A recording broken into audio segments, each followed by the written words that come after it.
C'est un honneur à ma qualité de directeur général du port autonome de Dakar de prendre part à ce forum national consacré au développement durable des transports maritimes et de la logistique dans l'économie bleue.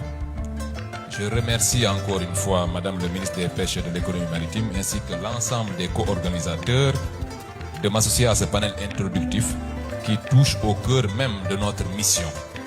Faire du port autonome de Dakar un instrument de souveraineté économique et un moteur de l'économie nationale.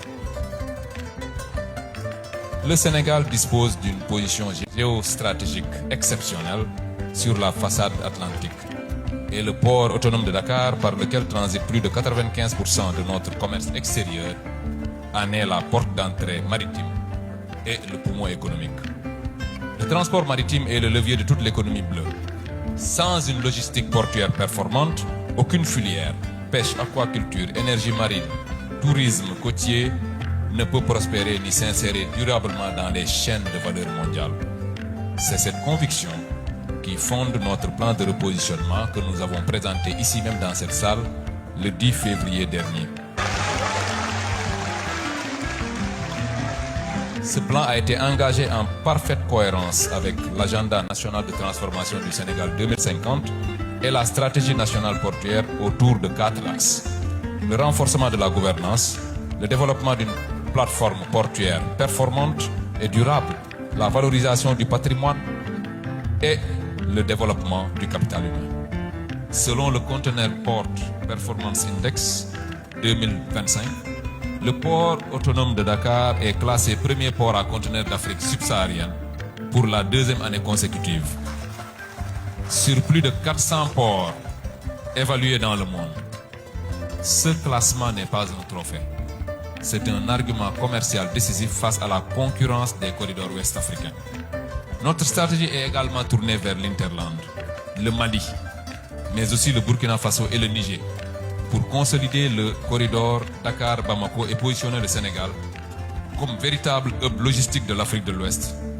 En cohérence avec la ZLECAf, chaque conteneur qui transite par Dakar irrigue l'activité économique bien au-delà de la capitale jusqu'au cœur du continent. Les défis et les enjeux se dessinent en creux des opportunités considérables que le port de Dakar a d'ores et déjà commencé à transformer en réalisation concrète. À cet égard, je voulais signaler qu'il y a un portefeuille de projets structurants pilotés selon des standards internationaux. Le port de Ndayane, le terminal gazier, qui est un terminal vert puisqu'il s'agit de GNL, le terminal polyvalent multifonction du MOL4, communément appelé projet Djambar, qui renforce significativement nos capacités d'accueil et de traitement. Le développement des corridors de l'Interland, le renforcement de la transformation digitale, la transition vers des opérations plus vertes et le renforcement du capital humain.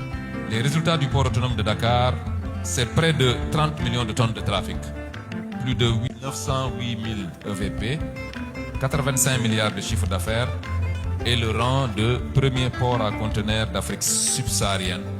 Tous ces résultats ne sont pas une fin en soi. Ils démontrent que le Sénégal peut, à travers les infrastructures portuaires, incarner une véritable souveraineté logistique au service de l'économie bleue. Le port autonome de Dakar, plus qu'une infrastructure, est un instrument de souveraineté économique au service du Sénégal et de la sous-région. Nous resterons pleinement engagés aux côtés de l'État et de tous les acteurs de l'économie bleue pour que nous restions en tout cas au niveau du Sénégal un véritable hub concurrentiel qui nous permette de positionner et de véritablement occuper et donner du sens à cette place géographique très stratégique que nous offre, qu'offre le port autonome de Dakar en tant que porte d'entrée de l'Afrique. Je vous remercie, monsieur le modérateur. Merci beaucoup, au général.